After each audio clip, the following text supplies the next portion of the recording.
Bonjour les troisièmes.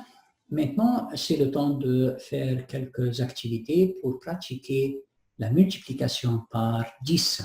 Donc, premier exemple, ça dit quoi? Ça dit écris une multiplication pour chaque image.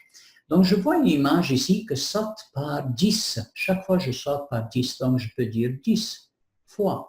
Combien de fois j'ai sauté? 1, 2, 3. Donc, 3 fois que je saute. Donc, on a appris que 10 fois 3, parce que je multiplie le 3 par 10, je répète le 3 et j'ajoute un 0 comme unité. Donc, c'est 30. Et voici, c'est 30. Ici, j'ai 10, puis 20, puis 30, puis 40, puis 50. Donc, je peux dire que chaque rangée, rangée 1, rangée 2, rangée 3, rangée 4, rangée 5, 5 rangées. Chaque fois, il y a combien? Il y a 10, 10, 10, donc 5 fois 10. Et comme on a appris, je répète le 5 et j'ajoute un 0 à l'unité. 50, et voilà, j'ai 50.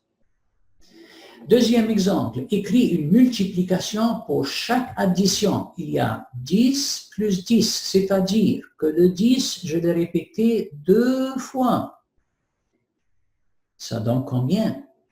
Je répète le 2 et j'ajoute le 0 à l'unité, donc 20. Même chose, j'ai 1, 10, 2, 10, 3, 10, 4, 10, 5, 10, 6, 10, 6. Donc, je peux dire le 10 et répéter 6 fois. Donc, 10 fois 6. Je répète le 6 et j'ajoute 0 comme unité, donc 60. Effectue les multiplications suivantes. Donc, je vais faire A et B et C et vous allez faire le reste. Donc, 5 fois 10. On a appris que je répète le nombre 5 et j'ajoute un 0 à l'unité, 50. 7 fois 10. Je répète le nombre 7 et j'ajoute un 0 à l'unité, donc 70. 10 fois 1. C'est-à-dire que je multiplie 1 par 10, donc je répète le nombre 1 et j'ajoute un 0 à l'unité, donc c'est 10. Et on a appris aussi que n'importe quel nombre multiplié par 1, je répète le même nombre. 10 fois 1, ça donne 10. 4 fois 1, ça donne 4. 8 fois 1, ça donne 8. Très bien. Numéro 4, ça dit quoi? Tu as 5 pièces de 10 sous et 6 pièces de 5 sous. Combien d'argent as-tu? Comment le sais-tu? Montre ton travail. Wow! Donc ici, j'ai 10 sous et j'ai 5 sous. Combien de fois j'ai 10 sous? J'ai 5 pièces de 10 sous. Donc, le 5 fois le 10 sous. Et c'est-à-dire, j'ajoute 6 pièces de 5 sous. J'ai 6 pièces de 5 sous. Donc, encore une fois, 6 pièces de 5 sous. Maintenant, si j'ajoute ça avec ça, ça me donne combien d'argent as-tu? Je veux savoir le total. Très bien. On a appris que 5 fois 10, je répète le 5 et j'ajoute le 0 à l'unité. Maintenant, 6 fois 5. Comment je peux faire ça? Je peux utiliser toujours la droite numérique. Je peux sauter par 6 5 fois. Donc, je peux sauter, on va voir ici. OK. Donc, je fais quelque chose comme ça. Je commence du 0. Je saute par 6, comme ça. Donc, ici, c'est 6. Et je saute encore une 6, 5 fois. Donc, encore une fois, 3 fois, 4 fois, 5 fois. Donc, 6 et 6 et 6 et 6 et 6, 5 fois, j'arrive à 30. Donc, je peux dire que 6 fois 5 égale 30. Donc, maintenant, c'est le temps d'ajouter 50 et 30. Donc, je peux faire ça, 50 plus 30. Les unités avec les unités, donc ça donne 0. 5 et 3, ça donne 8. Donc, j'ai 80 sous. Très bien. Philippe a invité 10 personnes à son anniversaire. Donc, il a un anniversaire, il a vraiment invité 10 personnes. Regarde la liste de prix des articles de fête. Combien coûtent les ensembles d'articles suivants? Oh, oh. Donc, si je regarde pour les chapeaux, il est besoin de 10 chapeaux parce qu'il y a 10 personnes. Combien le chapeau d'anniversaire? 6 sous. Donc, je prends le prix 6 sous et je le multiplie par 10 personnes. On a dit que ça, c'est facile. Je répète le 6 et j'ajoute le 0 à l'unité. Donc, 60. 60 sous. 10 ballons. Encore une fois, quel est le prix de ballon? 2 sous. Donc, je prends le 2 sous et je le multiplie par 10.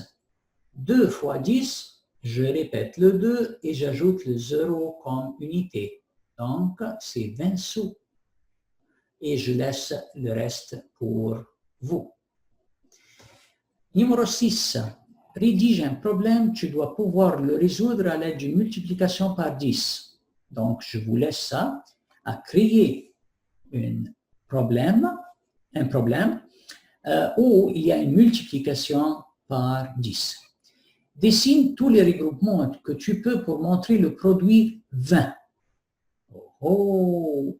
Donc, comment je peux faire des groupements de 20? Le premier 20 que je le fais, un groupement, c'est le groupe de 10. C'est-à-dire, je veux dire ça, si j'ai 20, je sais que 10 fois quelque chose, ça me donne 20. Quel est le nombre? Quel est le nombre que je multiplie par 10, ça donne 20? Regarde le 2 ici, ça me donne une signe que c'est 2, parce que je répète le 2 et j'ajoute le 0 à l'unité. Donc, 2 fois 10, ça donne 20. On va voir ça. Est-ce que je peux faire avec un regroupement? Donc, si j'ai 10 et encore 10, 10 et 10, est-ce que ça donne 20? 1, 2, 3, 4, 5, 6, 7, 8, 9, 10, 11, 12, 13, 14, 15, 16, 17, 18, 19, 20. Donc, ça, c'est un groupement. Donc, j'ai 2 rangées et dans chaque rangée égale 10. Je peux changer ça avec un autre. Je peux le faire de cette façon. Je peux dire, si j'ai 5 et j'ajoute 5, donc c'est comme 10. Encore 5, donc c'est 15. Encore 5, oups, j'arrive à 20. Donc, vraiment, j'ai 4 rangées avec 5 jetons. On va voir ça. Donc, si j'ai 5 rangées avec 4 jetons ou 4 rangées avec 5 jetons, combien je peux avoir? On va voir. 1, 2, 3, 4, 5. Donc, ça, c'est le premier rangée. 6, 7, 8, 9, 10. Deuxième rangée. 11, 12, 13, 14, 15. Troisième rangée. 16, 17, 18, 19, 20. Quatrième rangée. Donc, j'ai 4 rangées, 5 jetons dans chaque, ça me donne 20. Et on a appris déjà que si je fais le switch 5 fois 4, ça me donne la même chose, 20. Donc, 2 fois 10, ça donne 20. 4 fois 5, ça donne 20. Donc, ça, c'est différents regroupements que je peux le faire et je peux écrire cette multiplication pour avoir le produit. Et n'oublie pas, on a pris ça, qu'on appelle le 4 facteur et on appelle le 5 facteur. et on appelle le vin produit. C'est pour cela, dans le problème, ça dit quoi? Dessine tous les groupements que tu peux montrer pour montrer le produit vin. Donc, facteur 4 fois facteur 5, ça donne produit 20. J'espère que vous avez bien compris la leçon et j'ai essayé de faire tous les problèmes avec vous pour avoir une très bonne idée comment ça fonctionne et pour faire une révision du leçon, comment je peux multiplier un nombre par 10. Merci pour votre attention.